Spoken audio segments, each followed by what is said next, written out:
It is 2 o'clock, and a very good afternoon to everybody. And thank you very much for joining us for this press conference with Proteas Captain Dean Elgar. As usual, I'd just like to remind everyone to please keep your monitors muted and to please re-mute yourself immediately after having asked a question. Can we stick to one question per person, please? Until we circle back, we will do our best to ensure that everybody gets a question. And for those who haven't joined us, please ensure that you put your request to ask a question on the chat panel. We do not recognize raised hands. If you can just please put your name and your intention to ask a question. We'll start with Firdaus, then Tinus, Nathan, and Mark Leeson. Firdaus, please go ahead. Thanks, Abukazi. Hi, Dean. Dean, obviously we know that there'll be a forced change with Quinny out, but is there anything else that you guys have thought of in terms of combinations that you can share with us? Yeah, definitely. I think we would be silly not to try and look at other combinations going forward. So the last 2-3 days since the test ended, we have obviously been chatting around the possibilities of a few changes. Yeah, obviously Carl Verheyen comes in for Quinny, which was always something that we were aware of and we'd already planned around that. But yeah, we haven't just made up our minds just yet with regards to what other changes we might possibly enforce starting tomorrow. How's it, Dean? Just following up on that, have you guys made a decision yet on whether to play a spinner or not? I'm always a fan of having a frontline spin bowler. I think Kesh of late has put up his hand, and he kind of still deserves his spot within the side. Of late, playing a few domestic games and played the Test series against Australia. The ball spun quite a bit still at Wanderers.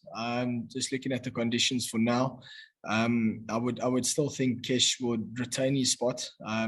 He didn't have a horrible game previous game, so yeah, I'm still extremely pro having a spinner just from a stability point of view. He's someone that's, you know, I can throw the ball to, and he can always try and bring down the run rate and stabilize the bowling a little bit.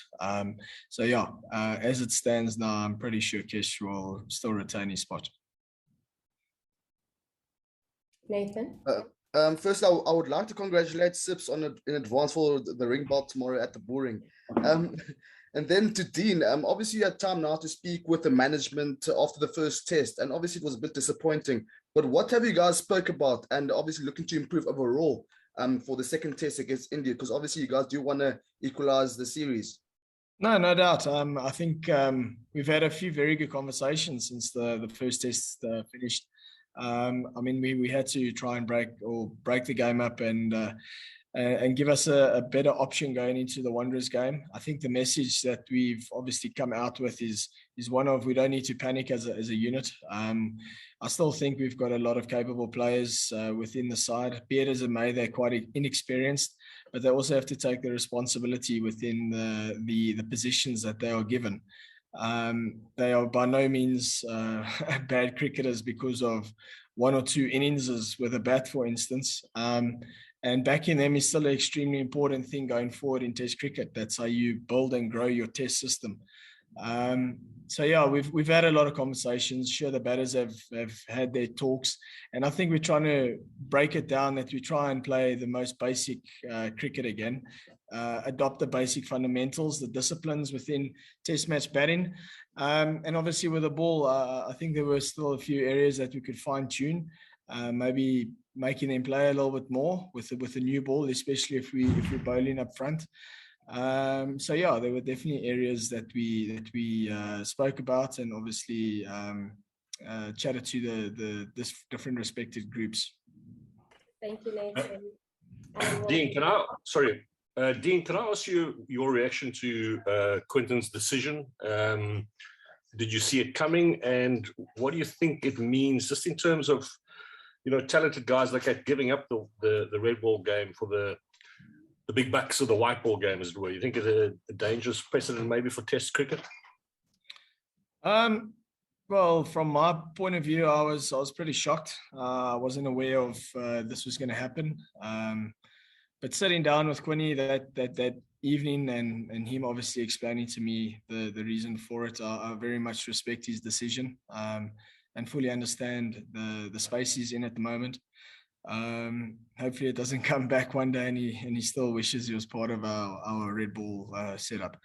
But in saying that, I don't think his decision is going to jeopardize Test cricket going forward. His reasons are his reasons, and as mentioned in a few interviews already around his choice to retire, we as a group, we fully respect it, and we as a group have to get over it and move on now. The game moves on. When guys retire, I've been fortunate enough to experience quite a few big South African cricketers retire of late, and one thing I've realized is the game of cricket continues.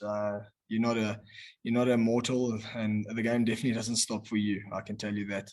So us as a players group, we kind of had to get over it quickly and still kind of understand and respect the position Quinny is in. Sanele? Thank you so much, Sibs. Afternoon, Dean. Just want to go back to the game now. What do you guys feel that the Wanderers pitch is going to offer you as a team on the batting front, seeing that could have been the major problem the last time around? Thank you.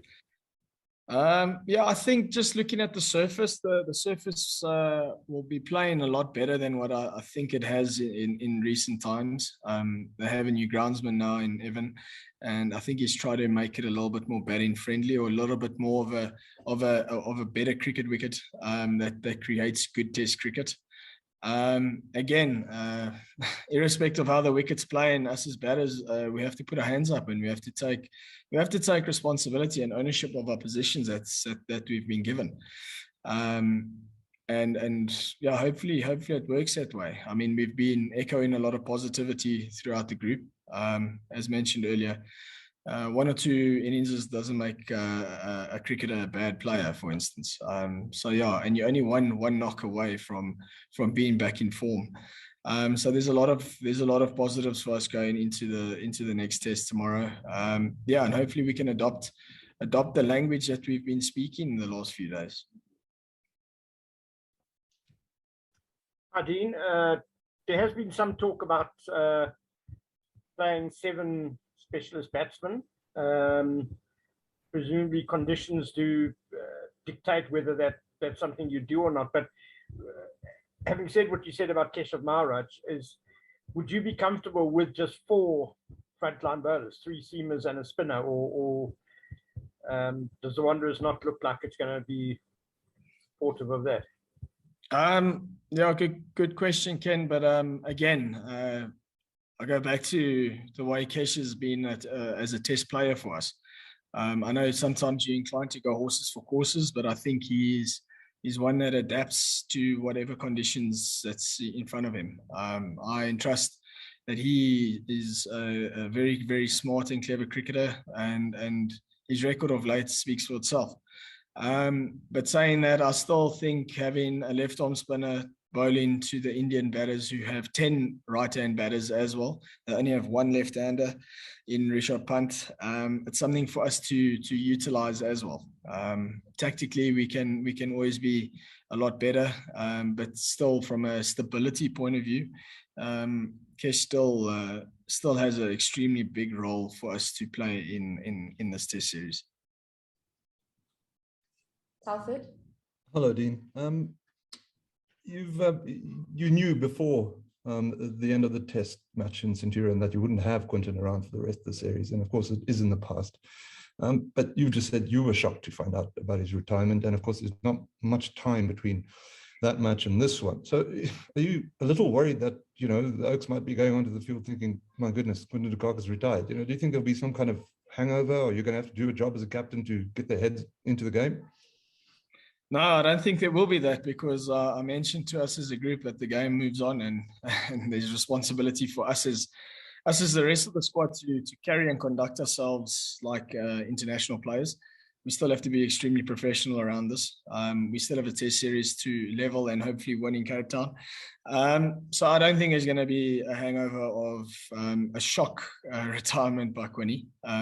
It is what it is, and rightly we respect it. And I think the players respect the environment as well. We realize that we've had quite a few setbacks over recent times, and I think this is just another one that we need to obviously be clever around, and obviously we need to get over, because the game moves on, as I've mentioned before, and I don't see this affecting the players of one of having still being shocked around his retirement. Up next is Grant for those, Niharika and Sanele. Thanks, Dean. Compliments of the new year to you. Thank you. Just in terms of the batting order, how do you see that taking shape? Obviously, yourself and Temba were obdurate and good in the middle order, but it seems to be a bit of a concern with the lineup. How do you see it? Again, players have to take responsibility. You can talk until there's actions, and I did say to the guys the other day that I need to see actions now. Talk is cheap if you don't have the reaction from those kind of talks. And as blunt as it is, I'm afraid Test cricket is a hard and ruthless environment. And if you want to survive and be successful in this format, you need to kind of ask yourself the hard questions, and you need to respond on those questions. It's always been the culture and language that I was brought up with, and it's something that I want the other guys to also think about. I'm pretty sure they're also disappointed in the way things happened in the previous game. But saying that, they're not bad players. They definitely haven't become any weaker as from a cricketing point of view. They just need to be mentally a little bit more switched on and understand this. Test cricket is bloody tough, and you're facing some of the best bowlers in the world now. Now you need to put on your big boy pants, and you need to react to what's happened. Dean, I just realized when you spoke about retirements that pretty much since your debut, every year there's been a big retirement. Tell me about it. Yeah. So I'm just wondering, like, when you see that kind of thing happening, do you sometimes look around and think like, flip, who's going to go next, or just how do you deal with knowing that this happens so often? For those, I can't answer that question, because if it was up to me, I wouldn't have had any of those guys retire around. So yeah, that's a tough one. But again, retirements are part and parcel of the game. I don't think it's a kind of thing that you can control, because it's ultimately out of your hands as a player if you're not making those decisions for your career. It's disappointing. I mean, don't get me wrong. Not having Quinny around again is disappointing for me, and it's something I need to get over, because I know there's a lot more other talented players within our squad, within our system that I need to give a lot of attention to now, and that's perfectly fine. As tough as it is, it's one of those things that you just need to crack on with, and you need to get over it as quick as possible. Niharika? Hi, Captain. First of all, a very happy new year to you. Thank you. And my question for you is that in the Centurion Test, we saw KL Rahul get a big century, while you and Temba were stuck in the half century. So ahead of the second Test, how big is the importance of getting those big hundreds when one of you gets set? And if there have been any conversations in the batting group or with the head coach about how to get those big hundreds? Yeah, I mean, you need big hundreds in Test cricket to compete and win. We're very much aware of that. Yeah, I mean, KL's 100 was great for India, and it kind of set them up for the rest of the game. So trust me, I'm very disappointed that we had the 250s within the Test, knowing that I'm a guy that can come in and also score big hundreds, and that's also my job that I need to look after. And Temba as well. Temba needs to push on. He needs to stop getting those good 50s and start getting those hundreds again, because we know how far it goes from a team point of view with regards to setting up a team and also taking away a lot of time in the game as well. So yeah, it's definitely an area that I thought was maybe the turning point within the first Test. and also the area I think is still going to be quite important for the next few.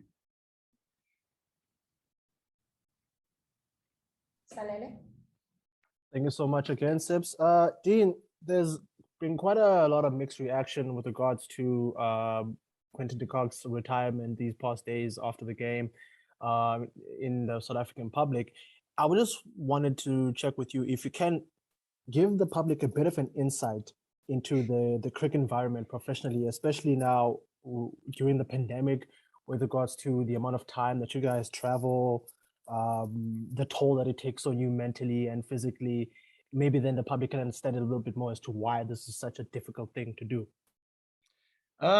People think it's glamorous and you live in massive houses and drive nice cars, and you get free clothing. That is part of it. But the flip side around this is it's extremely demanding on personal lives. If you're in a relationship, it's extremely difficult because we spend a lot of time away from home. As it works, as it is now, if you play white ball cricket, you're away from home for maybe 2 months playing IPL, and if that's all you do, you got 10 months at home for you to be around your loved ones. If you play 3 or 4 test series, that's potentially 6 to 8 months away from home in a year. So I can understand the toll of it on yourself, and especially now we live in these bubbles, and the people that construct our bubbles are trying their utmost to try and make it a lot more player friendly now, by giving us luxuries to maybe live in a hotel on a golf course, just knowing that a lot of guys like to play golf, and that's just one example of guys having a way out just to clear their minds. And of late it has been a bit of a struggle for quite a lot of guys, because of what's happened around the world with COVID, and putting guys into the bubble is not easy. But it's hard work, and this is by no means a bitch or moan. It's honestly the truth, and the reality around it is we spend a lot of time away from home, and we still love what we do, but it is tough on a few guys. And if you have 19 or 20 players now with your 6 to 8 management, each person is unique and different in their own ways. Their personalities obviously deal with it a lot differently. We got to respect those kind of decisions and the different personnel and personalities we have within the squad. And as said, each guy responds to it a lot differently. Guys, we're gonna have to wrap up. The last 3 questions will be Stuart, Dennis, and Anush. Thanks, Subakazi. Good afternoon, Dean. Between you and Aiden, you guys have individually performed quite well in the last 12 months in the limited test matches that South Africa's played. I was wondering, in these conversations that you've had, you guys know each other quite well. How do you go about discussing and then planning to kind of do it better as a combination, so that the guy coming in at 3 isn't doing it as early as KP has had to do it the last few games? Stu, I think it's one of those things where Aiden and I don't have to speak about it anymore, because we know the responsibility and the burden that comes with opening the batting, that we need to look after the new ball. With us looking after the new ball, that allows our number 3, 4, and 5, and number 6 to obviously come in and be as natural as possible.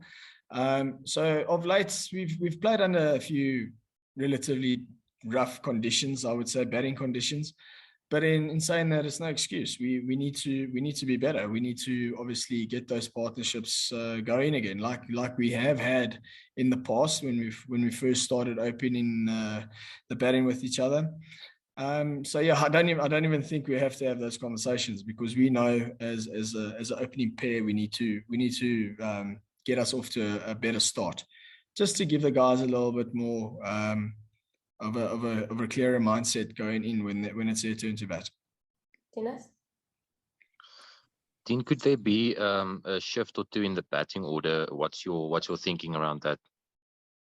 I don't see it happening just yet, Dennis. It was definitely something that we spoke about. I think that was one of the bigger issues of us to talk about. But I don't think it's going to change just yet. I know the selectors still want to give guys opportunities at certain positions, and got to respect their decisions going forward.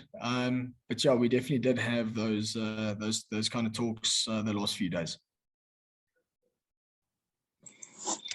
Dean, what kind of talks or session or you as a captain have with your players, knowing that heading into the second game, you guys are 1-0 down in the test series? I don't think I can actually say the words that I said recently, but yeah, we definitely have a lot of hard chats. I think the hard chats that we've had the last day or two have been extremely constructive for us going forward from a awareness point of view, from a building point of view. So yeah, we've definitely have had, or I have definitely had a lot of talks with the guys, even if it's from a personal capacity. I'll take the guys one side and just try and just chat, see the guy, if the guy's in a good space, give him a little bit of affirmation just to put him in a better mind space or mindset. But yeah, there have been a few conversations going around with regards to me speaking to the group and also speaking to individual players. Thanks so much, everybody, for joining us today. We'll